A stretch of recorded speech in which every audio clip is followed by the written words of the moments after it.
Hello friends, আমি অনেক দিন কোনো ভিডিও আপলোড করতে পারিনি। তার কারণটা কি সেটা তোমরা ভিডিওটা দেখতে থাকো, তাহলেই বুঝতে পেরে যাবে। আরে চন্দননগর ভদ্রেশ্বরের সব জায়গাতেই তো জগদ্ধাত্রী।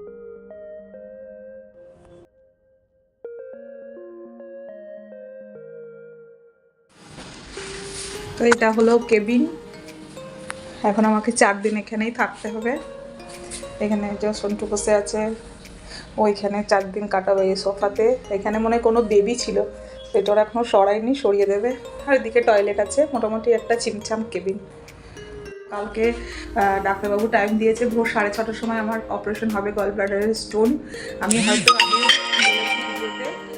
গল ব্লাডারের স্টোন কালকে অপারেশন হবে, 6:30 বলেছে ভোর। তাই জন্য আজকে রাত্রে আমার কিছু খাওয়া যাবে না, যা খেয়েছি সন্ধ্যেবেলায় যেটুকু টুকটা খাওয়া দাওয়া হয়েছে। এখন এই তাড়াতাড়ি আজকে ঘুমিয়ে পড়বো, আর সকালে তোমরা সবাই একটু প্রে করে যেন আমার অপারেশনটা ঠিকঠাক হয়ে যায়।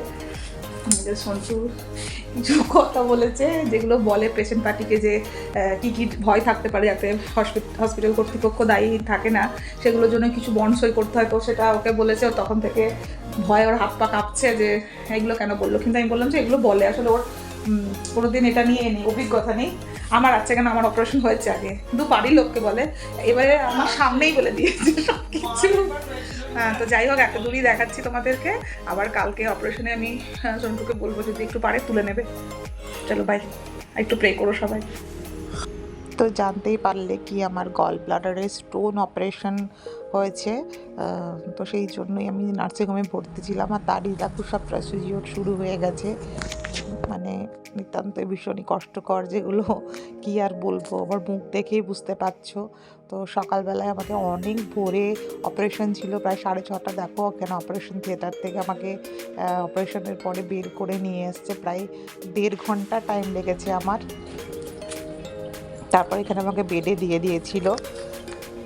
মানে আমি ভিডিওগুলো পরে দেখে যেন একটা কীরকম ফিল করছি, তো তোমাদের কি বলবো। এখানে আমার অক্সিজেনও চলেছে অনেকক্ষণ। তো এখানে সন্টু বলছিল যে হাঁ করে দেখাতে এসব। কালকে এটা নেক্সট দিন।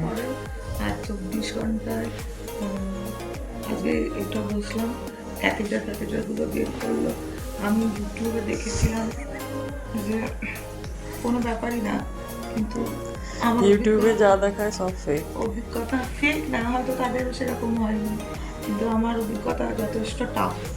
আমার উঠে বুঝতেও সমস্যা হচ্ছে, আমি সারা রাত কালকে পিঠে ব্যথায় ঘুমোতে পারিনি। মানে যথেষ্ট একটা বড়ো সার্জারিতে যেরকম অসুবিধা হয় ওরকমই হচ্ছে, শুধু একটাই যা 24 ঘন্টার মধ্যে উঠে বসতে পেরেছি। আগে আমার খুব একটা ভালো এক্সপিরিয়েন্স, না কিছুই হচ্ছে না, একদম ওগুলো এমনি ওরা এডিটেড দেখায়, টাফ আছে। তো এটা রিয়েলিটি চেক নাকি ওটা ফেক তোমরা যারা চেক? করবে সবারই একই সমস্যা হয়তো হবে না, যে তবুও মনের জোর নিয়ে যাওয়াটাই ভালো। হিয়ার ইজ মাই স্টোন, এক পিসি শুধু। তো নেক্সট দিন আমি একটু হাঁটাহাঁটি করছিলাম, নার্সরা বলছিল যে একটু হাঁটতে, তার জন্য। এই যে আমাদের ব্যাগ সব গোছানো হয়ে গেছে, আজকে আমার ডিসচার্জ হয়ে যাচ্ছে। এখানে রেডি হয়ে বসে আছি, ডিসচার্জের কাগজগুলো সব কমপ্লিট হলেই ছুটি হয়ে যাবে, বাড়ি চলে যাব।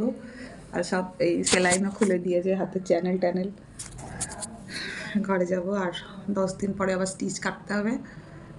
ব্যথা আছে কিনা? আছে, অল্প অল্প ব্যথা আছে, সেরকম নেই। হাঁটা চলা করতে পারছি, খাওয়া দাওয়া শুরু হয়েছে, হালকা ফুলকা খাচ্ছি। তোমরা সবাই একটু প্রে করো, সবাই সুস্থ থেকো, ভালো থেকো, বাই।